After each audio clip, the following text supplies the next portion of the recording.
All right, traders, this is Blake Morrow. You are listening to the Morning Edge webinar. Hope everybody's having a great trading session. Happy Thursday to you. And man, obviously some overnight action. We got a lot of that really came in the, hold on, let me go ahead and pull this up. A lot of that came in the cable. Pound, real sharp rally on the UK manufacturing. A lot of this is attributed to the drop in the cable, and that is helped out the manufacturing, and we've rallied here. I'm gonna try to get this 4-hour chart a little bit better. Okay, we pushed up to trendline resistance. We actually blasted through. There we go. Okay, no, I'm trying to get it in here so I can see everything. Okay, so we blasted past. We had this previous support as current resistance, and we pushed past that overnight. I had a pound yen short that I closed in Asian trade. Thank God. I actually took some decent money out of that too, like 40 pips or so, and then it just ripped right back up. In the pound yen, but the pound dollar, I mean, we came up to what I consider really key resistance. Now, if I was long the pound in any way, shape, or form right now, I'd be very cautious with it. I agree with Paul, what Paul said a little bit earlier. We're going to have to get past NFP. To even make a run back up here to 135, and frankly, the only way we're going to get past 135 is when the September meeting comes around. If the Fed doesn't raise rates, then we will probably end up breaking through 135. I would think, as long as UK data continues to outperform, and I will say that the UK data has been just really much better than expected over the course of the last couple months. Since the Brexit, the July and August. I mean, we've had a really great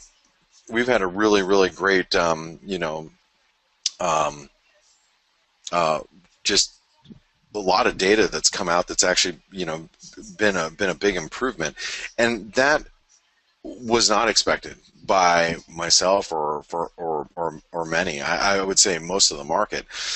But the fact of the matter is that the UK economy is going to go through the Brexit proceedings, and so with that being said, it's a very dangerous game to be long the cable. I personally. I'm not going to be trading the pound right now. I'm not comfortable doing it. I don't really want to short the pound. The only way I've been trading the cable is long the pound through the euro pound, because I still believe that the euro pound is a great short. Now, unfortunately, I covered it yesterday. I took 40 pips out of it yesterday. I shorted it here, all right, and I closed it here. So I shorted it here, closed it here, and I was going to reload, and I just didn't. I didn't think this was going to happen. So I figured today we'd have been, somewhere around, the data. I didn't think that who would have thunk that the manufacturing data would have been so great. I would have thought we'd been somewhere around here, and I could reshort it again for an eventual move down. And so I was figuring I'll just reshort it somewhere around 85 pence, and I didn't want to carry it overnight. Obviously, the euro pound continuing to drop here, and it looks like it's got further to go. So now, just because the euro pound looks like it has further to go does not mean that means that the pound dollar is going to break out. Okay, because if you look at the euro pound, you go, well, Blake, the euro pound, looks like it's got further to drop. Does that mean that the pound dollar has to break higher in order for that to happen? No. I mean, if the pound dollar comes down to 132, but the euro dollar drops from 111.50 where we're currently at to 110.80, the euro pound's going to drop. You know what I'm saying? So it's not, it doesn't, it's not, that it doesn't mean that the pound dollar has to drop or has to rally from here. It's just the euro will have to drop quicker than the pound dollar. And I see that is very possible. You know, if the dollar does gain some strength today, then we might actually just see the euro dollar underperform the cable. All right. Now, what I should do, since we do have weekly unemployment claims and all that jazz coming out, let's get started on our analysis. So let's go over to the euro and let's talk about it a little bit. So with the euro dollar, here we are, and what I've been surprised about overnight specifically is I'm surprised that the euro dollar hasn't rallied more substantially off the support. I mean, if you here, let me delete these arrows from yesterday.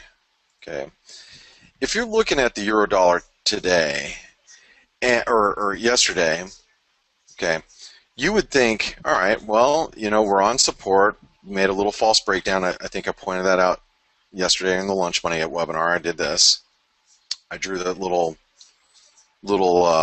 circle there yesterday. This is in the Lunch Money webinar, and I said, you know, we had a false breakdown. We got pretty close to this 618 support. Well, you know, the risk reward at that point in time yesterday, I mean, it really, you know, favored being on the long side. It's like, okay, well, you know, why not be long? Now, I'm not long the euro dollar, but it made sense. Now, if you're looking at it today, you're thinking, oh, wow, you know, damn, we can't even get our head off the mat. So, what if the weekly unemployment claims are okay? What if, you know, the PMIs are relatively strong? The euro dollar, to me, looks like we can actually make that plunge now to the 111.10 level, because you probably got a lot of buyers yesterday that said, all right, well, you know, the risk reward favors being on the long side. I'll go ahead and pick up some euro here, especially after such a severe drop, and they're not making money. You know, they're looking at their positions right now, going, well, crap, we haven't got any type of rally that I thought we were going to get. So I still think that these numbers are valid today. If we drop down to 111.10, you probably want to take some profits down there, because, you know, ahead of the NFP, I don't know if you really want to be, you know, uber long the dollar going into NFP. It's been a great week for the dollar. You know, obviously not against the pound, but it's been a great week. It's been a great week for the dollar for the most part, and you know, just as last week, you know, we said, hey, you know, there's going to be dollar buyers in force this week, and there has been. I mean, you know, if you know, the dollar has actually been quite strong, especially if you're talking against the euro, the yen, you know, the Canadian, the Swissy. So we've had a really nice bout of dollar buying this week. I don't think you're going to have too many dollar buyers left ahead of NFP. Now, following NFP, if there is a strong 200,000 plus print for jobs, then you're going to have a fresh new wave of dollar buying. But I think that if we get some short covering, on euro short covering, or let me take that back, dollar short covering, okay, or euro longs just kind of give up, I doubt there's very much downside left in here. Okay, now if we have some weak data today, we could rally to 112. I don't know if I would short the euro at 112. Here, I think this is pretty key support, by the way. I don't know if I would short the euro at 112, but not ahead of NFP. But I would think about it. I would consider it. You know, the key to me to tomorrow is if you're going to have exposure for non-farm payroll, you want to be in the money a little bit. So, like, let's just imagine 24 hours from now. Okay, let's imagine the ISM comes in a little weaker, the euro scrambles higher, hits 112, this afternoon.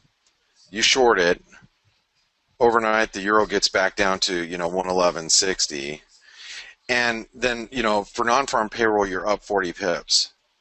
Then if you're like, you want to roll the dice and say, okay, well, I'll just put my stop up here, and if it's a strong number, the euro is going to dive down there.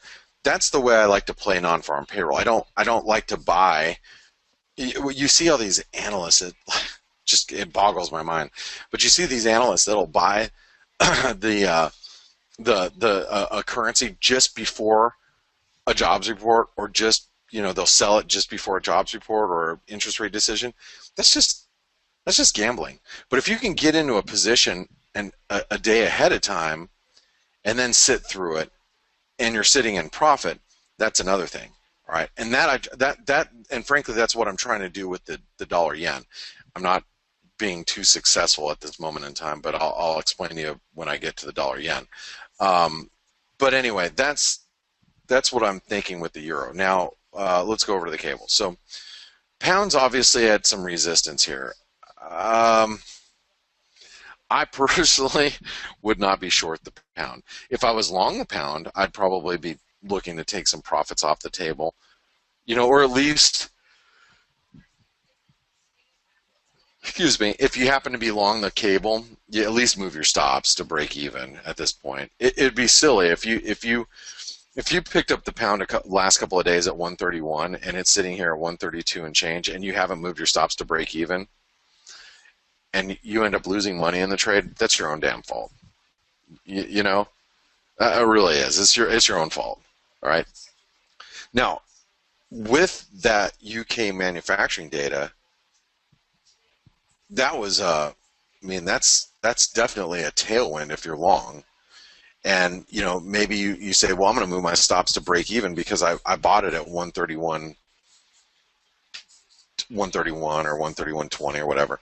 You bought it and you're sitting up 100, 120 pips, and you're just trying to, you're like, well, I expect it to eventually break out because I think the US data is going to be weak. Well, great, but I would still move my stops to break even.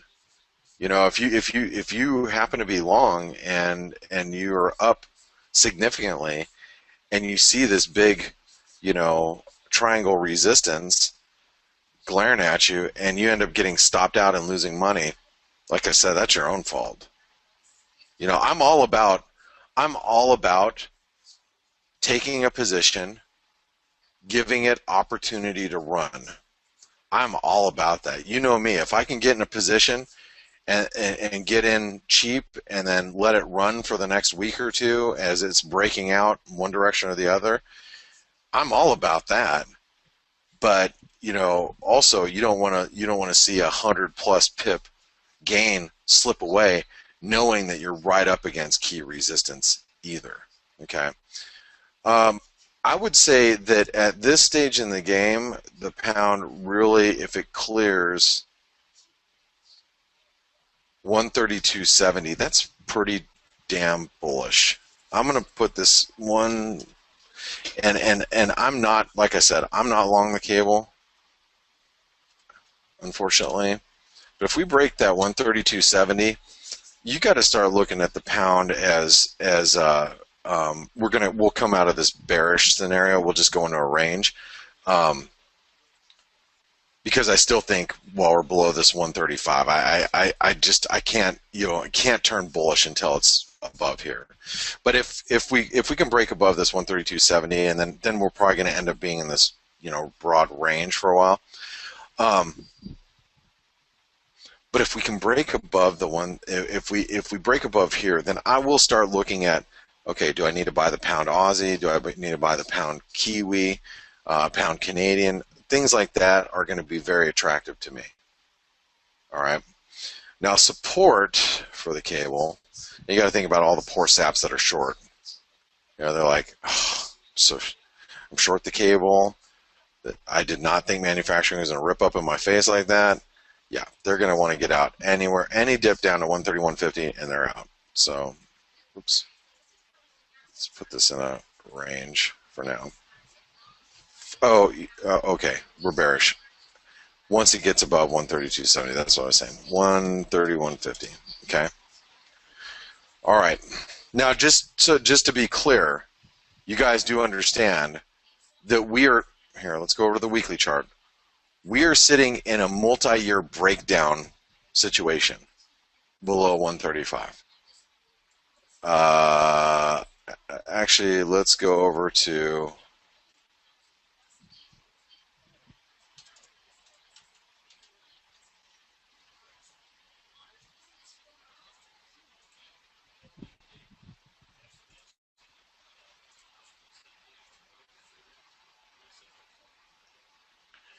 we are at prices that we have not seen,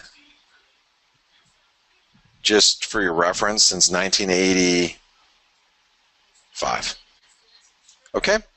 So it just so you have a longer term understanding of how important, you know, this.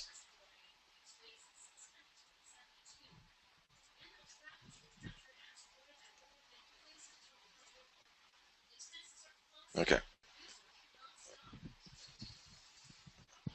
Just so you have a good understanding of where we're at and why this is so big. And if you're thinking, God, why is Blake, always keep like a, why is Blake always have a bearish, bias on the pound? Because we are in a situation that we haven't been in for 30 years. 30, for some of you guys, that's longer than you've been alive. For me, I was in high school 30 years ago. So, I mean, that is a long time. It's not like yesterday. It's not like the pound broke down and, it just, the pound broke a monthly low. No, this is a 3-decade low. Okay, it's not like chump change. All right. So when you guys are getting really bullish the cable, or like, oh my God, we're going to rip up higher, what you're telling me then is that we have had a multi-month false breakdown.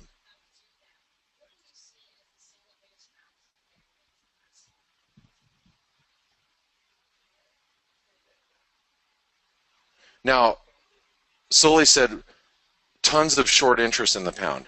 Of course there is. I read a good, I read a great,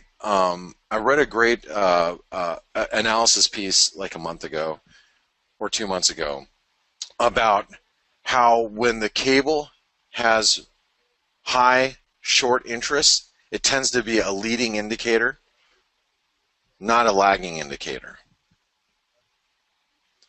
I actually read a couple different research reports on that from banks, which is interesting. Every time there's record short interest, it tends to stay, the pounds tends to stay under pressure for a long period of time.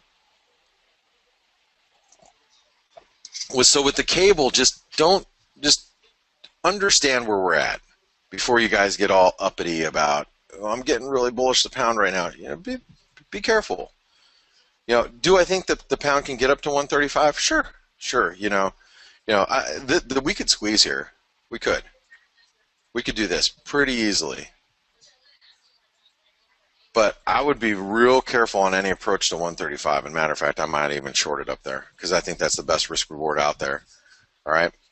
So just be careful. And guys, and I'm telling you as somebody who's been playing the pound on the long side. All right. Robin says, is there a place where we can read bank reports? Yeah, go open an account with every brokerage firm out there. Fortunately, I have a great network of people that I know. And then you don't want to get caught in all that crap anyway, because that'll eat up 5 hours of your day every day that you will never ever in your lifetime get back. So just let me regurgitate some of the highlights for you. Makes it much easier. All right. Anyway. All right. Oh, God, I just spent a lot of time on the cable. All right. Let's go over to the Swissy. All right. So here's the Swissy, and Swissy. I'll tell you, here. I am again, more pissed off than I've ever been because I'm still not long the Swissy. I'm in awe with myself that I bought it here, sold it here, and it's over here. What a freaking schmuck. I had like the best price ever playing this inverted head and shoulder pattern. What a jackass. And just so you all know, this is if there's one currency out there that I really want to just be short all the time, is the Swissy. I haven't seen, we just don't have the right setup just yet. But if we have a strong jobs report and we have the market has in its mind that we are going to be raising rates in September, or there's a higher probability, that dollar yen's probably going to break out above 104. This dollar Swiss is going to break out above 99 cents. And once we start breaking out above 99 cents and we clear 99.50, now we're making higher highs and higher lows. You get that? We're already making higher lows. If we clear 99.50, we are then making higher highs. That then makes this longer term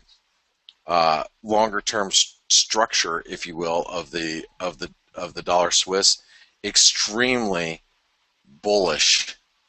Okay, as you guys know, I'm extremely bullish, and that to me is going to be a pretty good indication that this U.S. dollar Swiss franc is probably ready to really start ripping higher, and that's going to be ultra dollar bullish. Like that's euro down to 105 type of back down to 105 type of stuff. All right. Anyway, am I going to buy the dollar Swiss today? No, hell no. Of course not. It's not while it's up here.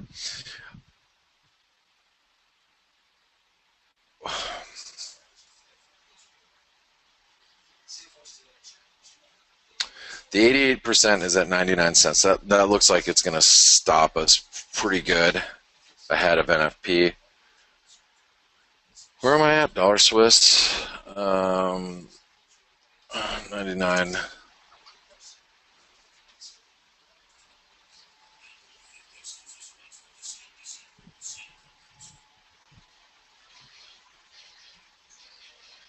Then support's going to be back down here, I think.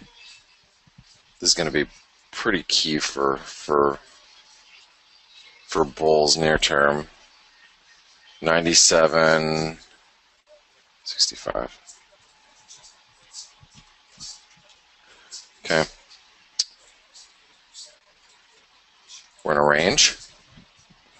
Let's go over to the yen because I am short the dollar yen still. I'm short at 103.39. My cost average. All right, so I'm out of the money, 20 some odd pips, and I'm sitting in it. And you know what?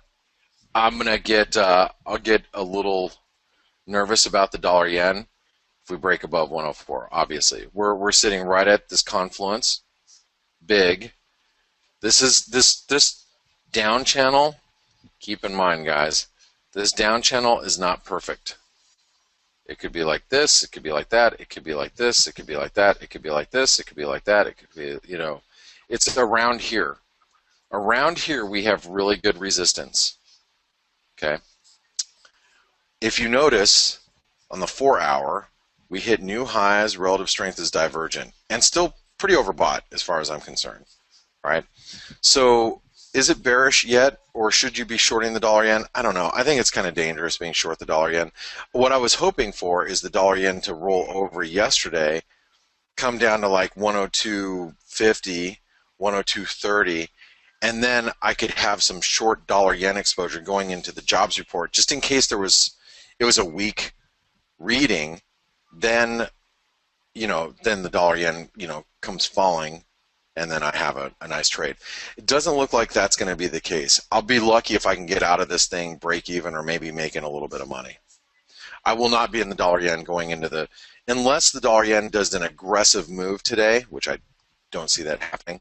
Unless the dollar yen makes an aggressive move today, I don't think I'll have this yen exposure going into tomorrow. Okay.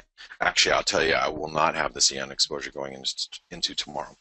All right. So support is going to be at 102.85.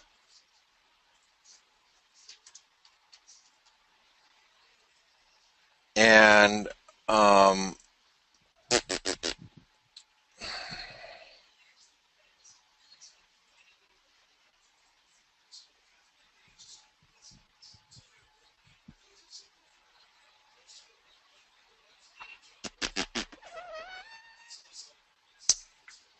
I don't know where resistance is. I mean, we could write down resistance all the way up here, but I don't know if that's the case. Hold on, let me try something else.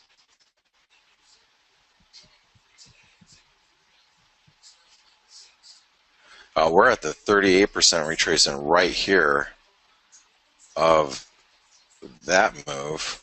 Oh, I mean, we're right there. All right, I'm going to write down 103.75, but it's very minor.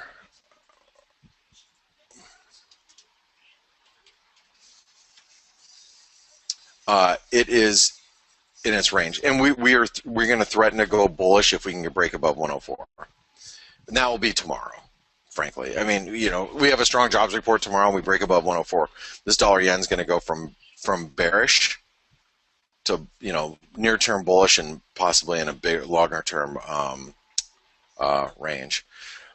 Okay, I need some more coffee, and we have a lot of work to do. So I'm going to give you guys 5 minutes. I'm going to go grab some coffee, and then when I come back, we will continue on with this wonderful, wonderful, huge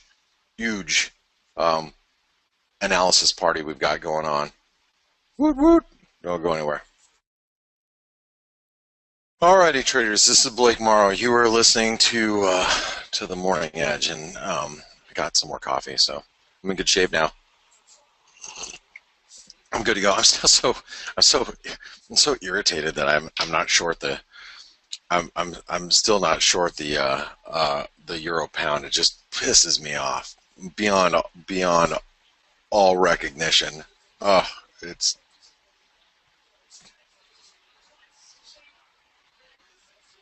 poo bar. I'm poo bar.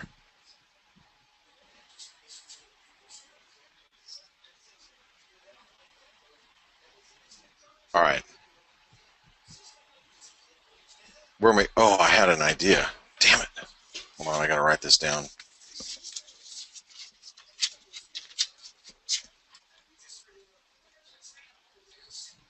Sorry. Okay. All right, guys. Let's go. Let's crank out this analysis. So here's the dollar Canadian. Sorry, I was just thinking of something. Hey, I have okay. Really quick. I need your opinions. So I'm taking some of and I haven't told you guys what t-shirts I'm doing. You guys know I'm doing a series of t-shirts that are like fun. Fun shirts, right? I'm going to have one shirt that says no FOMO. No FOMO. It's going to be on the back. Do you know what FOMO stands for? FOMO, F-O-M-O. I was going to say no FOMO.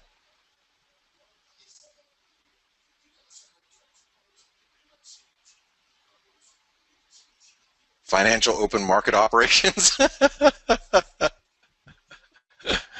Fear of missing out. Fear of missing out. No FOMO. Do you like that? It says big letters on the back. It says no FOMO. Is that a good one? I know. And Joe says I have FOMO with the dollar Canadian. So no FOMO. No FOMO. All right. And by the way, I am going to, what I'm going to do for you guys, which was a great suggestion from Ziggy. I'm going to take pre-orders. Not that you guys got to pay for it, because I got to figure out all that crap too, which is that's a full Saturday of me dicking around for all day Saturday trying to figure out how in the hell I'm going to set it up in a storefront and all that crap. But what I mean by a pre-order, I'll tell you guys for like a week. Okay, I'm getting the designs done. It'll probably be like next week. I'm getting the designs done. These are the shirts. You guys email me and then tell me what size you want. You don't have to pay for it. Just say, hey, this is Blake. I want one extra large in this, one extra large in that, so I can tally it up and order at least that amount. You know what I mean? I'll obviously order some extra. So this way, I'm not like I order 30, 30 extra large, no FOMO, and no one actually really wants that shirt. Everybody wants the one that says nice double tops, nice double top, and then I'm screwed because now I have like 30 extra shirts that it's going to take me forever to get rid of. So anyway, I'm gonna have a bunch of shirts, and I'm gonna have a bunch of I'll probably have like 4 different shirts to start, and then you guys can pick. You guys can tell me which ones you want. Anyway, sorry, don't mean to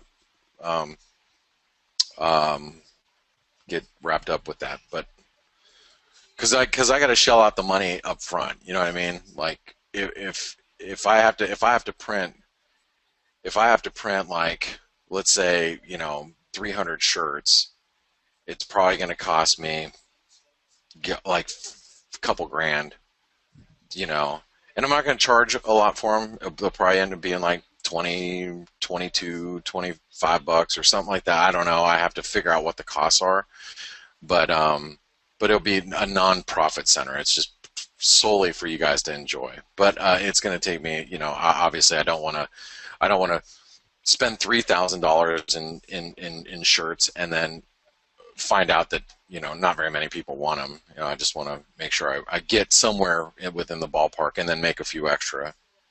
Okay. So anyway,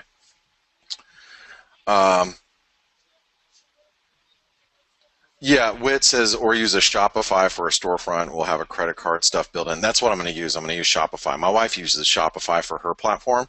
So that's going to be how I'm going to do it. Okay, sorry. We're done. All right. 130, 150, but that's fun stuff for you guys, right? 130, 150 for the Canadian, 130, 150. I hope you guys enjoy it because I think it's going to be a lot of fun. Same stuff as yesterday. I don't think there's anything different that's happened. 130, 30. Okay.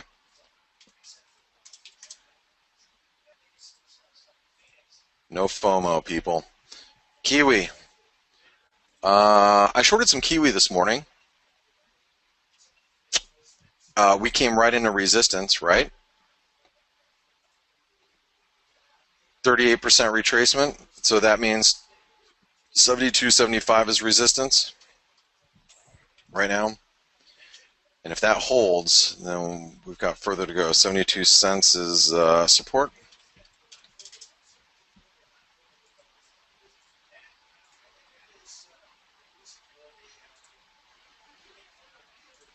Aussie.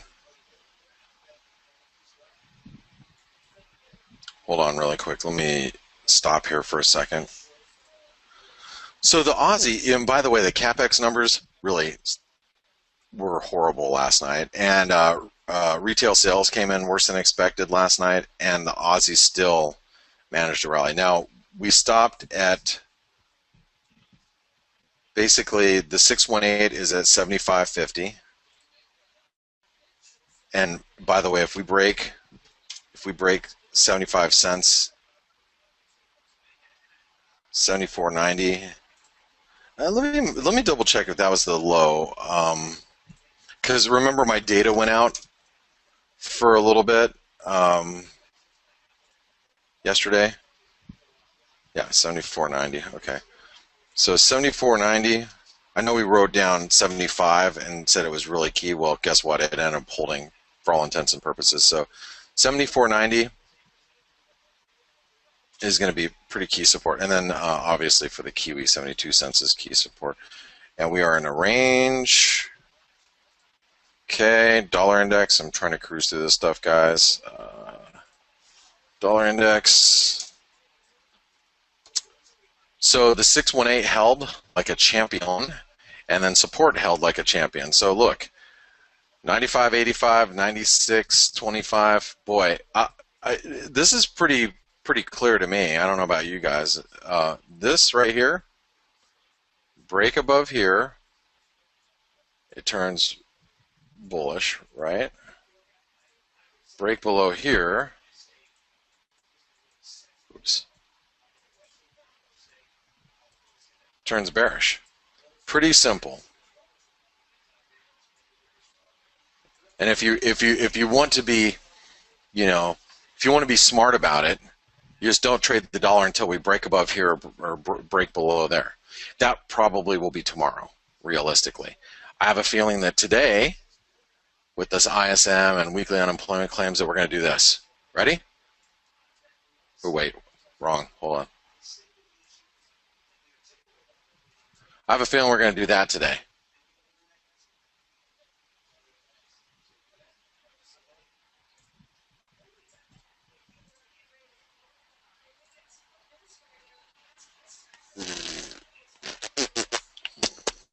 This damn dollar yen. Please stop. All right, so support 9585. Dollar yen's just ripping higher. Stop it. 96. What did I say? 96.25? 96.25. 96.25.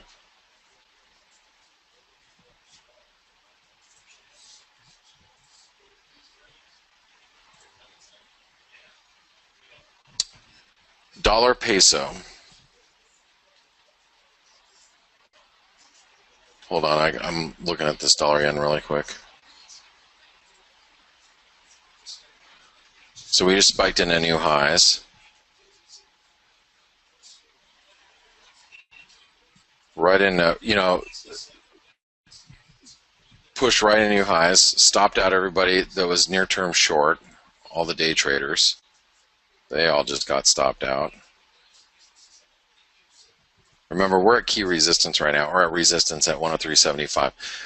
I am short, and remember, my stops are above 104. But I'll tell you right now that a little above 104, not at 104. But I'll tell you that we're probing up here, stopping out people. That's currently what's happening.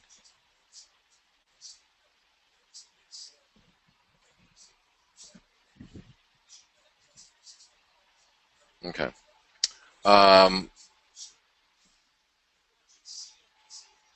Let's go over to the US dollar Mexican peso. Let me get that done really quick. That's ahead of weekly jobless claims stopping out people. You know what I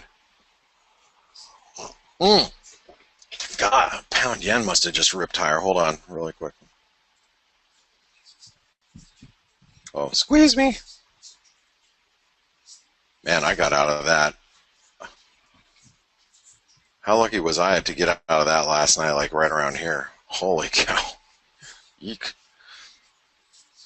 Because it was right up against this channel resistance, and we came down, and I'm like, okay, I'll just take a little bit of gain here. Thank God. We're almost at the 618. Okay, sorry, let's go back over to the peso. So here's the peso. We stalled right at, so let's get rid of this really quick. We stalled right at the 618 yesterday, and I actually shorted the peso yesterday, and I made literally a shilling, and then the bottom fell out of it. But look, we might be setting up a head and shoulder pattern here. What that means is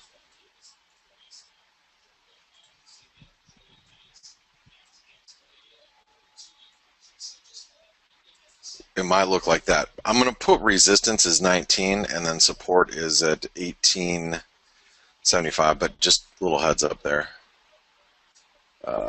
Support 18.75, 19.0000, and that's major resistance.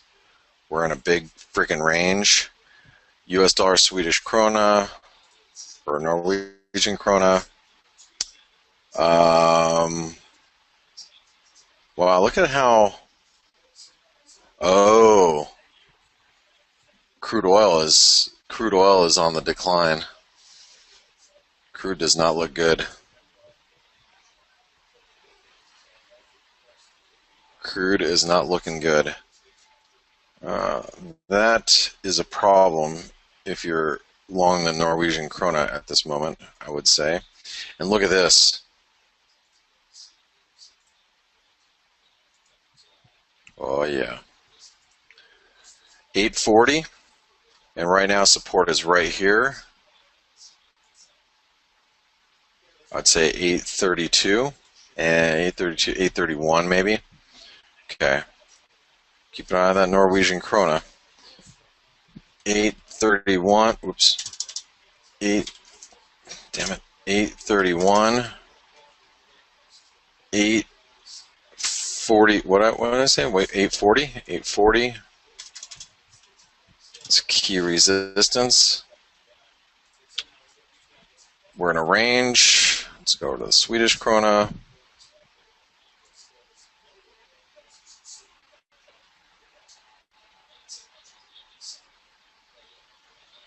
Yeah, look at that. This is one of those that I can't believe I'm not long either. It's like, man, I knew that I needed to pick this thing up down here, last week, and I didn't, and I'm such a schmuck for not doing so. It could have been a false breakout up there.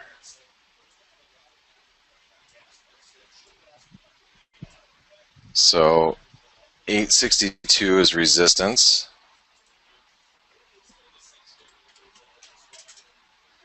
And then support.